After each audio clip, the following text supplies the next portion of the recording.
Sou eu novamente, o professor Luiz Alfredo Galiza, continuando com a nossa disciplina na programação web.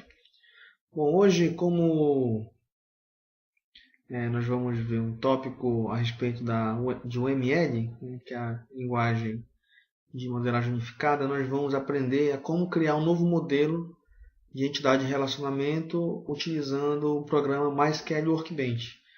Então, para isso nós vamos abrir o programa MySQL Workbench, em Programas, MySQL Workbench. Nós vamos abrir aqui um novo projeto de banco de dados. Aguardar.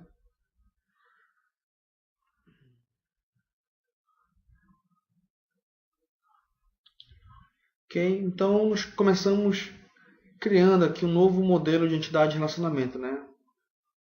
Então damos um clique. Estamos aqui com nossa interface, né? Então a primeira coisa que nós vamos fazer é criar um diagrama, né? Adicionar um diagrama ao nosso modelo de entidade de relacionamento. Dá 2 cliques, né? Vai abrir aqui nossa área de desenho, né? Então a primeira coisa que a gente vai fazer é modificar o nome do nosso banco de dados. Então aqui em MyDB eu vou trocar o nome para editar esquema. E aqui o nome eu vou trocar, vou escolher aqui um nome qualquer, empresa, por exemplo. Vou botar folha de ponto. Sem espaços, tá? Aqui em Collation significa o conjunto de caracteres que serão utilizados no nosso banco de dados. Por padrão, nós utilizamos o UTF-8 General CI. Isso aqui garante que você vai ter todos os símbolos das línguas conhecidas, inclusive sem distinção de maiúsculo ou minúsculo. Então, quando você for fazer uma consulta nesse banco de dados, não vai importar se o nome foi escrito com maiúsculo ou minúsculo. Então, isso para a gente é uma característica que pode ser utilizada positivamente, né? Então, ok, então já está modificado aqui o nosso nome do banco de dados. Eu vou criar então aqui nessa minha folha de desenho, né, uma nova tabela, né? Então, clico aqui neste botão, né, colocar uma nova tabela e clico na área de desenho onde ela vai ser criada. Então, está aqui a nossa primeira tabela. E a partir daqui eu vou fazer modificações nessa tabela, né? Então, dou 2 cliques nela. Vai me abrir aqui uma pequena folha de modificação. Então, a primeira coisa que a gente modifica é o nome da tabela, né? Então, aqui eu vou colocar funcionário, o nome da minha primeira tabela. Certo? Então, eu vou dar um clique aqui no nome da coluna e já vai vir automaticamente o campo ID funcionário, né? Que vai ser o campo de identificação, né? A chave primária da minha tabela, né? Nunca esqueçam de marcar aqui o campo de autoincremento, né? Então, dê um clique para que ele se torne um campo de autoincremento. Então, a cada novo registro que for sendo criado, ele vai adicionar um número aqui. Então, vai ser 0, 1, 2, 3, sequencialmente, tá? Vou dar 2 cliques aqui dentro da caixinha e vou mudar só para ID. Certo? Aqui o tipo de dados é inteiro, né, que é uma chave primária. E aqui eu vou começar a adicionar colunas para a minha tabela, que são os atributos do meu funcionário, né, que seriam os atributos da minha entidade, né? Então, a minha entidade vai ter um nome, que vai ser caracterizado por um tipo de dados do tipo varchar, né, que é um tamanho de dados variável, né, mas que pode chegar no máximo a 120 caracteres, como eu estou indicando aqui, né? Outro que eu posso colocar aqui é a data de nascimento, que vai ser uma variável do tipo date, né? Ou seja, vai ser uma data. E eu posso colocar um campo numérico também, por exemplo, RG. Eu vou colocar como se fosse um varchar de até 10 caracteres, né? Então, se eu quiser que todos esses 3 campos sejam obrigatórios, eu clico em NN, né, que é not null, para cada um deles. Então, not null, nome, não nulo no nascimento e não nulo RG. Então, isso garante que o funcionário tem que ter essas três datas, esses três dados para ser cadastrado no meu banco de dados, né? Posso criar aqui mais uma outra entidade chamada, digamos, ponto. Bom, então aqui a tabela que eu criei novamente, né? Vou chamá-la de ponto. O que vai ser essa minha nova entidade chamada ponto? Minha entidade de ponto vai ser o registro de ponto daquele funcionário, né? Então, para que haja um registro de ponto, né, eu tenho que ter primeiramente uma chave primária, né, do tipo inteira, com autoincremento, e a hora que esse funcionário bateu o ponto dele, né? Então, eu coloquei aqui a data e a hora, ser caracterizado por um tipo de dado datetime, que significa data e hora, né? Correto? Então, essa minha entidade aqui de ponto, ela vai registrar, vai ser adicionado um novo registro nessa tabela toda vez que o funcionário bater um ponto. Então, você percebe que entre essas duas entidades vai haver um relacionamento de 1 para N, né? Ou seja, um funcionário batendo vários pontos, né? Então, para esse tipo de relacionamento, eu tenho que adicionar aqui uma associação, né? Então, eu vou colocar aqui uma associação 1 para N, tá? Vocês podem ver aqui, né?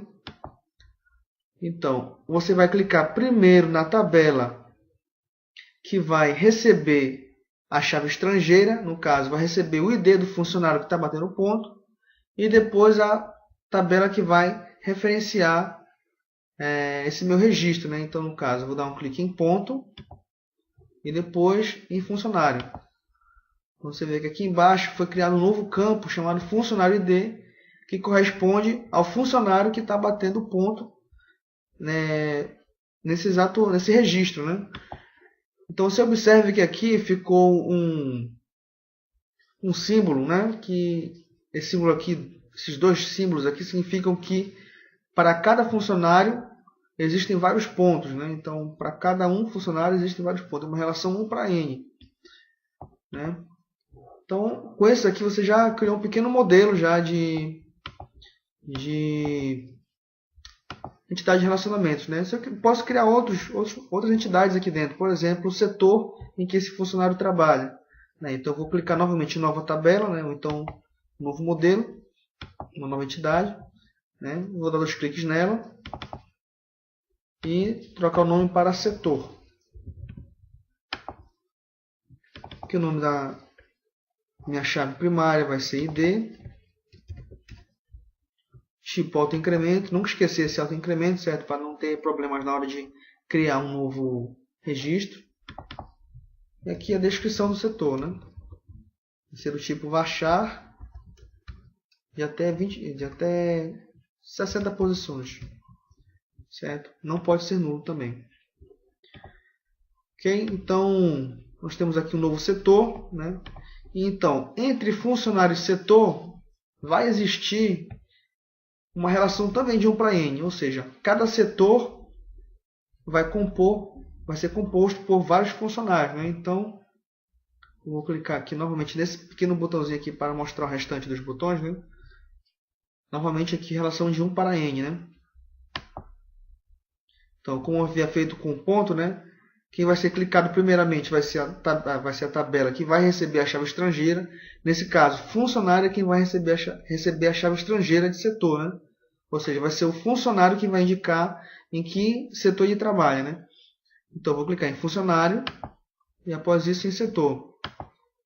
Então, foi criado aqui no final de funcionário uma chave estrangeira, né? Você pode observar que ela é estrangeira porque ela está na cor vermelha, que referencia a tabela setor, ou seja, todo funcionário trabalha em um setor dentro da empresa, certo?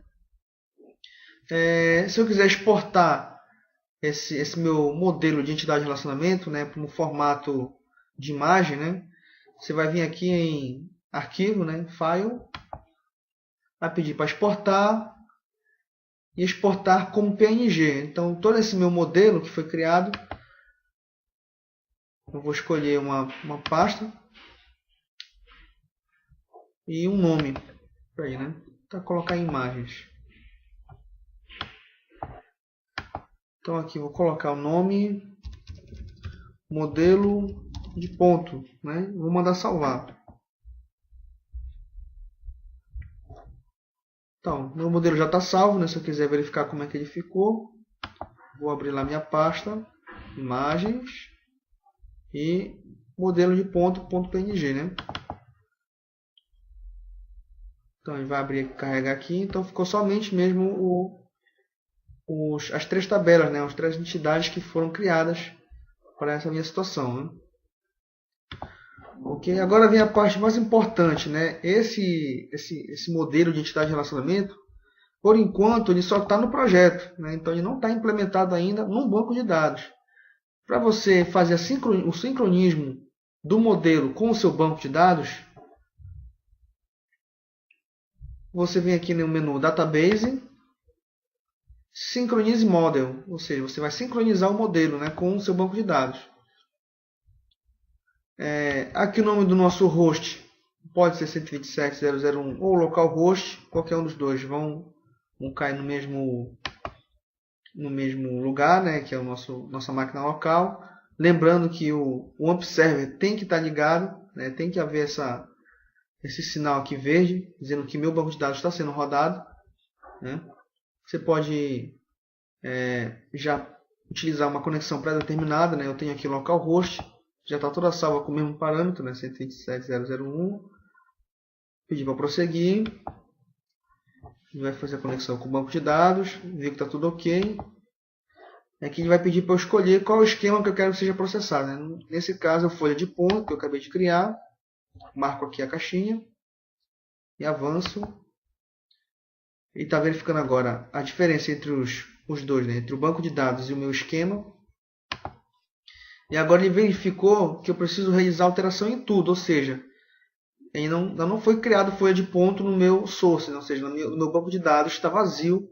No meu banco de dados não existe ainda o banco de dados folha de ponto. O esquema folha de ponto não foi criado. Então eu vou clicar em próximo e aqui nesse texto eu vou observar quais são as alterações que vão ser feitas no meu banco de dados, né? Então aqui você vai ver que ele já cria todo o código MySQL necessário para fazer a alteração no meu banco de dados, né? Então eu vou pedir para executar esse código. E pronto, já está criado nosso banco de dados sincronizado com o nosso